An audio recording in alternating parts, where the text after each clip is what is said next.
ቤተክርስቲያን ሄጄ ሰው ማያይ ቦታ ተንከባለልኩ። ሰዎች ሊያዩ የማይችሉበት ቦታ በቃ ሄጄ ተንከባለልኩ። በቃ ቆሜ አልሰማኝም ጸሎቴን፣ ተንበርክኬ አልሰማኝም ጸሎቴን፣ ተደፍቼም አልሰማኝም ጸሎቴን። አሁን ግን በቃ ለምንም ሳልጨነቅ እንከባለላለሁ እና ማንም ሰው ሊያስቆመኝ የማይችልበት ጥበቃ የማያየኝ ቦታ፣ ሰው የማያየኝ ቦታ በቃ ተንከባለልኩ። ወንድሜን ተው በቃ ወንድሜን ተውልኝ። በቃ እስካሁን እኔን ነው አይደል?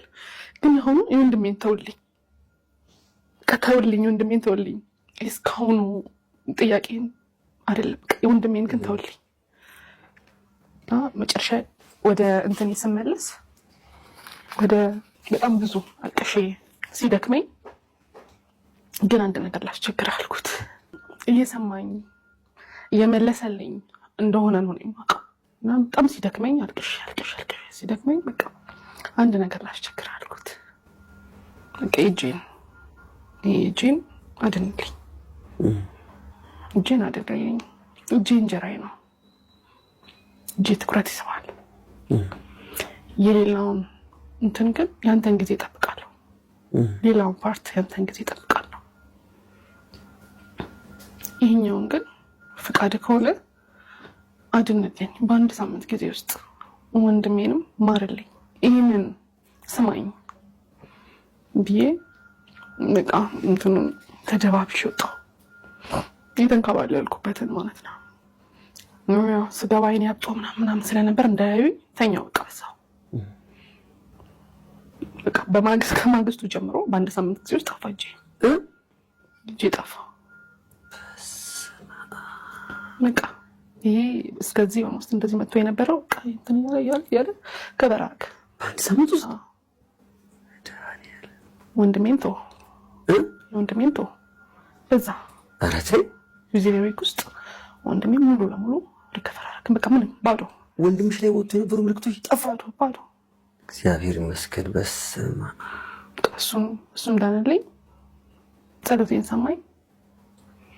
የኔም ምልክት በቃ ይሄ ሙሉ ለሙሉ እጄ እንዳልኩት ዳነልኝ። እግዚአብሔር ጸሎቴን ሰማ ማለት ነው። ምን አልሽ? ደነቀኝ፣ በቃ ደነቀኝ በጣም። የእግዚአብሔር ስራ ገረመኝ፣ ደነቀኝ። አገኘሁት ወንድሜን፣ ተገናኘን። አየኸው አልኩት። ከዛ በጣም በቃ እንትን አለ እሱ። አየኸው በአንድ ሳምንት ውስጥ እንደዚህ ብዬ አስቸገርኩት እና እግዚአብሔርም ጸሎቴን ሰማኝ። አንተንም አዳንልኝ እኔንም ሰማኝ አልኩት። ቃየሽ እኮ አንቺ እኮ አትጠይቂም፣ አንቺ እኮ ትሰሚያለሽ፣ እግዚአብሔር እኮ ይሰማሻል፣ አንቺ እኮ አትጠይቂም ከዚህ በኋላ አልኩት። ምንም አይነት ማስቸገር አላስቸግረውም እግዚአብሔር። ከዚህ በኋላ ምንም ከዚህ ነገር ጋር የተገናኘ ጥያቄ አልጠይቀውም። በቃ ጸሎቴን ሰማኝ። ምንም የለም ሰውነቱ ላይ ምንም የለም።